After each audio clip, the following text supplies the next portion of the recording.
Très souvent, lorsqu'on parle de l'immigration, lorsqu'on parle de la traversée de l'Atlantique, on pense très souvent à ces hommes qui quittent leur foyer, qui quittent leur terre natale africaine pour se rendre en Europe. Cependant, qu'en est-il de ces femmes qui restent dans l'attente sans être sûres à 100% de revoir leur bien-aimé un jour? Coucou, je m'appelle Becky et aujourd'hui, je vais vous présenter le livre de Fatou Diom, Celles qui attendent. Ce livre expose 4 femmes. Il y a Aram, Daba, Bounia et Kumba. Ces 4 femmes sont des mères et des épouses des immigrés, des hommes qui ont décidé de quitter leur village au Sénégal pour pouvoir se rendre en Espagne en traversant l'Atlantique au fait sur un bateau. Donc en gros, ils partent en Espagne d'une façon clandestine. La thématique principale de ce livre, c'est que on ne suit pas ces hommes qui partent, on ne les accompagne pas, on n'essaie pas de savoir comment est-ce que ça se passe chez eux, on ne les suit pas pour savoir comment est-ce qu'ils vont s'en sortir, mais on reste en Afrique, on reste au Sénégal avec ces femmes et on essaie de savoir comment est-ce que elles vivent cette attente. C'est ainsi que le titre de ce livre s'appelle Celles qui attendent. Alors tout va commencer avec Aram et Bounia qui sont 2 mères de famille qui souhaitent que leur fils aille en Occident afin de réussir et qu'il leur revienne et qu'ils puissent justement élever leur niveau de vie. Et ce qui va se passer, c'est que tout viendra de Bounia.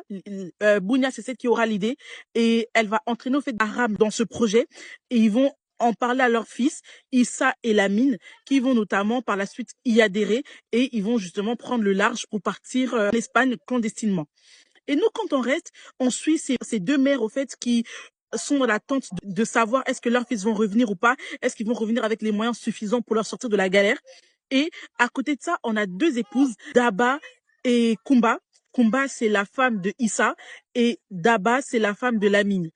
Elles vont, elles aussi, être dans l'attente.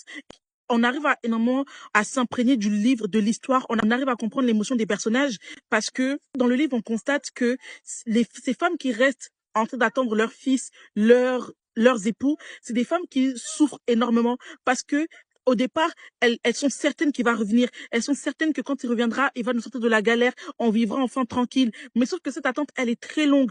Au début, on parle de mois. Après des mois, on parle des années. Et après ces années-là, ça devient quelque chose d'incertain. On ne sait plus s'il va revenir ou pas. On souhaite à ce qu'il revienne, mais on n'est plus sûr.